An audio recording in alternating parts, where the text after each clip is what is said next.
SIR താൽക്കാലികമായി നിർത്തിവെക്കണമെന്നാവശ്യപ്പെട്ട് സംസ്ഥാന സർക്കാർ സമർപ്പിച്ച ഹർജിയിൽ സുപ്രീം കോടതിയെ സമീപിക്കാൻ നിർദ്ദേശം. സംസ്ഥാന സർക്കാർ നൽകിയ ഹർജി തീർപ്പാക്കി.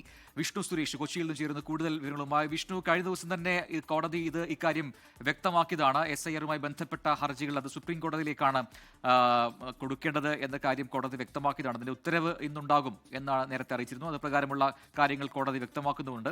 അതോടൊപ്പം തന്നെ നേരത്തെ തമിഴ്നാടും പശ്ചിമ ബംഗാളും നൽകിയ ഹർജികളിൽ നേരത്തെ എടുത്ത തീരുമാനം അത് സുപ്രീം കോടതി ഇതിൽ ഇടപെട്ടിരുന്നു. ഹൈക്കോടതികൾ ഇത് പരിഗണിക്കേണ്ടതില്ല എന്നൊരു നിലപാട് സുപ്രീം കോടതി എടുത്തതുമാണ്. ഇതൊക്കെ പരിഗണിച്ചായിരിക്കില്ല കോടതി ഇപ്പോൾ ഇങ്ങനെയൊരു വിധി അല്ലെങ്കിൽ ഈ ഹർജി ഈ രീതിയിൽ തീർപ്പാക്കിയത്. തെരഞ്ഞെടുപ്പ് നടക്കുന്ന പശ്ചാത്തലത്തിൽ SIRന്റെ കൂടി പരിശോധനയ്ക്ക് വേണ്ടി ഉദ്യോഗസ്ഥരെ വിട്ടു നൽകുന്നതിന് വലിയ ബുദ്ധിമുട്ടുണ്ട്. അതുകൊണ്ട് തെരഞ്ഞെടുപ്പ് കഴിയുന്നതുവരെയെങ്കിലും താൽക്കാലികമായി ഈ നടപടികൾ റദ്ദു ചെയ്ത് വെക്കണം എന്നുള്ളതായിരുന്നു സംസ്ഥാന സർക്കാരിന്റെ ഹർജിയിലെ ആവശ്യം. ഇന്നലെ വിശദമായി വാദം കേട്ടിരുന്നു.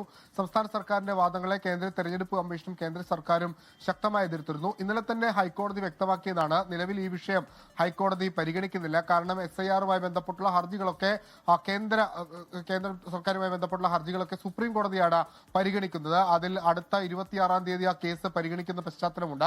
ആ സാഹചര്യത്തിൽ സംസ്ഥാന സർക്കാരിനോട് ഹൈക്കോടതിയെ സമീപിക്കാൻ ഇന്നലെ തന്നെ കോടതി വ്യക്തമാക്കിയിരുന്നു. പക്ഷേ സർക്കാർ വ്യക്തമാക്കിയത് ഹൈക്കോടതിക്ക് ഇത് പരിഗണിക്കാനുള്ള അവകാശമുണ്ടെന്നാണ്. എന്നാൽ നിലവിൽ ഇന്നൊരു ഉത്തരവായി തന്നെ ഹൈക്കോടതി വ്യക്തമാക്കിയിരിക്കുന്നു. സംസ്ഥാന സർക്കാരിനോട് സുപ്രീം കോടതിയെ സമീപിക്കാൻ ഈ വിഷയത്തിൽ ഇടപെടുന്നില്ല എന്ന നിലപാടാണ് ഹൈക്കോടതി സ്വീകരിച്ചിരിക്കുന്നത്. ജസ്റ്റിസ് VG അരുണിന്റെ ബെഞ്ചാണ് സംസ്ഥാന സർക്കാർ നൽകിയ ഹർജി പരിഗണിച്ചത്. പ്രജിൻ, ദിവസങ്ങൾക്ക് മുൻപാണ് ഈ രീതിയിൽ പശ്ചിമ ബംഗാളും തമിഴ്നാടും ഇതുമായി ബന്ധപ്പെട്ട ഹർജികൾ അതിൽ സുപ്രീം കോടതി ഒരു നിലപാടെടുത്തത്. ഇത്തരം ഹർജികളിൽ ഇനി അത് ഹൈക്കോടതികൾ പരിഗണിക്കേണ്ടതില്ല എന്ന ഒരു നിലപാട് സുപ്രീം കോടതി എടുത്തിരുന്നു. അതൊക്കെ പരിഗണിച്ചാണ് ഇപ്പോൾ കേരള ഹൈക്കോടതിയും സമാനമായ നിലപാടിലേക്ക് വന്നിരിക്കുന്നത്.